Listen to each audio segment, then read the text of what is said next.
이민자 단체들은 어제 상원을 통과한 포괄적 이민 개혁 법안이 하원에서도 통과될 수 있도록 노력하겠다고 밝혔습니다.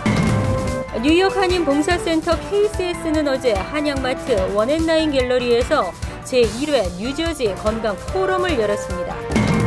다음 달 1일부터 재외동포 비자 발급 요건이 완화됩니다. 올해 뉴욕시 의원들의 한인 커뮤니티 지원금이 증가했습니다. 연방정부의 학자금 대출 이자율이 다음 달부터 2배로 오를 예정입니다. 이상은 이 시각 주요 뉴스입니다. 여러분 안녕하십니까? KBN 뉴스입니다. 포괄적 이민개혁 법안이 어제 상원을 통과했습니다. 지난 4월 16일 법안이 상정된 뒤 2개월 11일 만인데요. 오늘 뉴욕 이민자 연맹과 민권센터 등 이민자 권익 옹호단체들이 기자회견을 열고 하원에서도 통과될 수 있도록 지속적인 캠페인 계획을 밝혔습니다. 금홍기 기자가 취재했습니다. 포괄적 이민개혁 법안이 상원에서 찬성 68대 반대 32로 가결되면서 첫 관문을 넘었습니다. 공화당 의원들 중에서도 14명이 찬성표를 던졌습니다. 법안의 주요 내용을 살펴보면 성인 불체자와 드리머 구제, 그리고 합법 이민 개혁과 국가 경비 강화 등을 담고 있습니다. 오늘 기자회견을 가진 뉴욕 이민자 연맹과 민권센터 등 이민자 권익 옹호단체들은 상원에서의 법안 통과를 환영하는 분위기입니다. 하지만 공화당이 다수 장악하고 있는 하원에서 반대하는 목소리가 높아 법안 통과가 쉽지 않을 것으로 예상되고 있습니다. 뉴욕 이민자 연맹과 민권센터 등 이민자 옹호단체들은 지속적인 캠페인을 통해 하원에서 올바른 이민개혁 법안이 통과될 수 있도록 전략적인 방법을 총동원할 계획입니다. So we need to be doing what we can in the next couple months to make sure the House passes a good bill, and then later this is not the end, and then later we are going to have to continue to put pressure on the House, the Senate, and the President as well. 민권센터는 이민개혁 법안을 반대하고 있는 민주공화 의원들에게 엽서 보내기와 전화하기 등의 캠페인을 지속적으로 전개해 설득하는 작업을 해나갈 방침이라고 밝혔습니다. 민권센터 정승진 회장은 이민개혁 법안을 반대하는 진영에서는 지역구 의원 사무실로 반대 서한이나 전화를 수도 없이 하고 있지만 찬성하는 쪽에서는 그냥 지켜보는 경우가 많다며 찬성 의사를 보이는 엽서 보내기나 전화하기 등의 캠페인에 적극적인 동참을 호소했습니다. 지금 이민개혁을 반대하는 세력에서는 각 조항들의 내용을 더욱더 나쁘게 하려는, 이민개혁이 아니라 이민개악을 하려는 그런 집중적인 노력들이 있습니다. 그래서 저희가 수비를 철저히 해야 될 것이고, 또 저희 이민자 커뮤니티 입장에서 보았을 때, 또 나아가 미국의 미래를 놓고 보았을 적에 좋지 않은 조항들을 가능한 수정 보완하려는 노력들이 잇따라야 될 것으로 생각합니다. 하원으로 넘어간 법안은 독립기념일 휴회 뒤 법안 논의가 시작될 것으로 전망되고 있습니다. KBN 뉴스 금홍기입니다. 어제 뉴저지 한양마트 내 갤러리 원앤나인에서는 뉴욕 한인 봉사센터 KCS가 주최하는 제1회 뉴저지 건강 포럼이 열렸습니다. 한인과 당뇨의 진실이라는 주제로 열린 포럼에서는 식이요법과 규칙적인 운동을 통한 당뇨 예방법이 소개돼 큰 호응을 얻었습니다. 주성훈 기자가 보도합니다. 현대인의 고질병 당뇨가 한국인들을 위협하고 있습니다. 한국당뇨학회에 따르면 지난 30년간 한국의 당뇨병 환자는 6배 급증했으며 오는 2030년엔 한국인 10명 중 1명은 당뇨병 환자가 된다는 연구 결과를 보고했습니다. 보고서는 한국인들에게 당뇨병 환자가 급증한 이유가 서구화한 식생활, 트랜스지방 섭취 증가, 신체 활동 감소, 과도한 스트레스와 수면시간 부족으로 꼽았습니다. 어제 뉴욕 한인 봉사센터 공공보건부는 한인과 당뇨의 심각성을 알리고 예방법을 소개하는 뉴저지 건강 포럼을 개최했습니다. 질병예방통제센터로부터 약 20만 달러의 지원금을 받아 실시된 건강 캠페인 일환으로 한인 의사, 영양사 및 지역 인사들이 참여했습니다. 이 현미 늘리기 건강 프로젝트는 우리 한인 사회에 당뇨가 지금 지속적으로 증가하고 있는 추세에서 질병 예방을 목적으로 하고 있고 이 운동이 전 한인적으로 퍼지기를 원하는 뜻에서 저희가 이렇게 건강 포럼을 시작하게 되었습니다. 전문가들은 포럼에서 도정하지 않은 곡물을 많이 섭취하고 규칙적인 운동을 병행하면 당뇨병은 예방되고 치유될 수 있다며 건강한 식습관과 생활습관 개선을 당부했습니다. 특히 김홍순 한의 원장은 백미보다 다량의 비타민과 광물질 칼슘이 풍부한 현미를 많이 섭취하면 인슐린 민감도가 높아져 당뇨병 위험이 낮아진다며 현미 잡곡을 통한 식단 개선을 제안했으며 마라톤 달리기로 당뇨를 극복한 마라토너 권희주 씨는 규칙적인 운동을 통한 식이요법을 제안했습니다.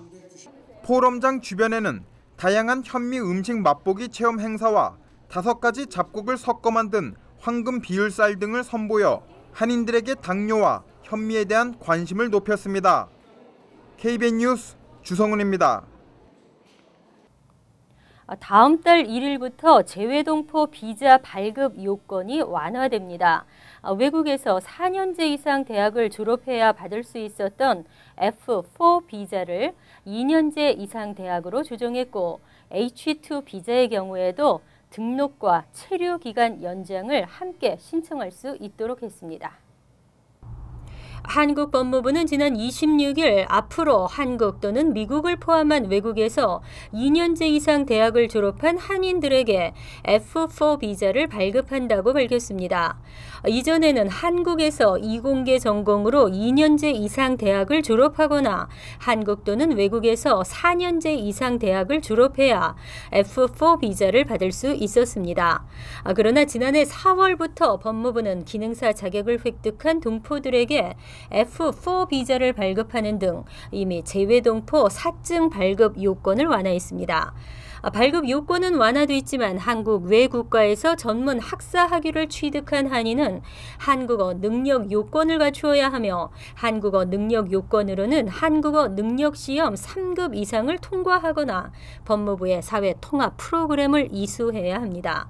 F4는 재외동포가 유학이나 관광, 사업, 취업 등의 이유로 한국에서 장기 체류를 원할 때 발급되는 비자로 유효기간은 최대 5년입니다. 한편 법무부는 방문 취업 비자인 H2를 받은 한인들의 외국인 등록과 체류기간 연장을 동시에 신청할 수 있도록 했습니다. 뉴욕시 의원들이 한인단체에 지원하는 커뮤니티 지원금이 지난해보다 19% 정도 증가한 것으로 나타났습니다. 한인단체들이 봉사하는 한인단체로 자리매김을 하고 있는데요. 한인사회를 대변하고 제대로 봉사하는 단체로 인정받고 있습니다. 2012에서 2013 회계년도 지출 예산안이 어제 뉴욕시 의회를 통과했습니다. 중앙일보가 이 자료를 토대로 지원 단체 명단을 확인한 결과 뉴욕 한인 봉사센터, 가정상담소, 민권센터와 가정문제연구소, 시민참여센터, 그리고 퀸즈 한인회와 뉴욕 한인 복지회관 등 9개 단체가 총 12만 6,071달러의 지원금을 승인받았습니다. 이는 지난해 10만 5,750달러보다 19%가량 늘어난 것입니다. 커뮤니티 지원금은 시정부가 각 커뮤니티 단체들을 도울 수 있도록 시의원들에게 배정하는 예산으로 시정부의 각 부서 프로그램별 예산과는 별도입니다. 시의원실은 지원금을 요청한 단체들의 서류 심사를 통해 지원금을 책정하게 되는데 올해는 특히 퀸즈 한인회가 피터 구 의원을 비롯한 레러이 캄니, 데니얼 드럼, 피터 벨론 주니어, 마크 웨프린 뉴욕시 의원 등으로부터 총 2만 달러를 받게 됐습니다. 또 시민참여센터도 올해 처음으로 구 의원과 웨프린 의원실로부터 각각 4,500달러와 1,714달러를 지원받았습니다. 그러나 대뉴욕지구 한인상록회는 지난해보다 지원금이 다소 줄어들었으며 KCS의 경우에도 지원금이 다소 줄었지만 성인 교육 서비스 프로그램을 통해 3만 달러를 별도로 지원받기도 했습니다. 한편 이번 뉴욕시 예산안은 총 700억 달러 규모로 우려했던 방과 후 학교 프로그램 예산 삭감은 없었습니다. 연방정부의 학자금 대출 프로그램인 스탠포드론의 이자율이 다음 달 1일부터 2배로 오릅니다. 가뜩이나 비싼 대학 등록금에 부모들 허리는 휘고 대학생들도 이자 폭탄을 맞게 됐습니다. 연방의회가 학생들의 학자금 대출 문제를 놓고 막판 절충을 시도하고 있지만 다가오는 주말을 제외하면 실제 남은 협상 시한은 오늘뿐입니다. 의회가 신속한 해결책을 내놓지 않는 한 학자금 대출 이자율은 6.8%로 뛰어오릅니다. 연방정부의 스탠퍼드론을 이용하고 있는 700만 명이 넘는 대학생들은 이자 폭탄으로 큰 부담을 안게 될 전망입니다. 의회는 현재 연방정부의 손실을 줄이기 위해 학자금 대출 이율을 10년 국채 이율과 연동하는 변동 이율 방안을 유력하게 논의하고 있습니다. 현재 하원에 제출된 방안이 그대로 채택되면 이자율은 4.3%에서 많게는 8.5%까지 오르게 됩니다. 미국 국채 수익률이 지난 5월 1일 이후 55%가량 올랐기 때문입니다. 이에 대해 한 교육단체의 고위 관계자는 현재 방안대로라면 학생들은 학자금 대출 이자율이 2배가 훨씬 넘게 오르게 된다고 우려했습니다. 현재 미국 대학생 학자금 부채 규모는 최소 1조 달러에 이르고 있습니다. 집에서 건강 스낵으로 키운 우리 아이, 학교에 질비한 탄산음료와 불량식품에 무방비로 노출되고 있는데요. 하지만 이제는 모든 공립학교에서 불량식품 대신 건강에 유익한 스낵과 음료를 먹거나 마실 수 있게 됐습니다. 농무부는 어제 어린이와 청년의 비만 문제가 심각하다고 보고 30년 만에 처음으로 공립학교 스낵과 음료에 대한 영양 기준 스마트 스낵스 인 스쿨을 발표했습니다. 스마트 스낵스 인 스쿨에 따르면 학교와 식품회사들은 오는 2014에서 2015학년부터 학생들에게 적어도 50% 이상의 미정제 곡물을 함유하고 있거나 과일, 채소, 단백질 등이 주 성분인 음식을 제공해야 합니다. 음료의 경우 설탕이 많은 스포츠 드링크는 금지되고 지방 성분이 적거나 없는 우유, 100% 과일 또는 채소 주스, 향료는 첨가되어 있지만 칼로리가 없는 물은 허용됩니다. 특히 앞으로 각 학교에서는 학생들이 식사를 할 때 무료로 자유롭게 식수를 마실 수 있도록 제공해야 합니다. 그러나 학생들이 집에서 가져오는 스낵은 허용되며 학생의 생일 파티 때 부모가 음식을 제공할 수 있습니다. 한편 연방정부 자료에 따르면 현재 미국의 어린이와 청년의 17%가 비만 상태입니다. 그러나 현재의 추세로 계속 비만이 늘어난다면 2030년에는 미국의 42%가 비만 상태가 될 것으로 추산했습니다. 무인도에 홀로 남게 된다 해도 가져가고 싶은 물건, 생활에서 없애버리고 싶은 물건도 휴대폰이라는 조사가 있는데요. 운전 중 휴대폰 통화는 산만 운전으로 이어집니다.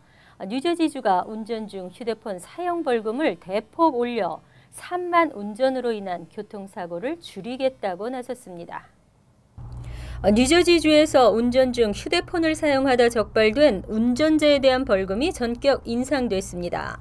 지난달 13일 주의회를 통과한 관련법이 어제 법제화로 승인됨에 따라 앞으로 13개월 뒤부터 벌금 인상이 본격 시행됩니다.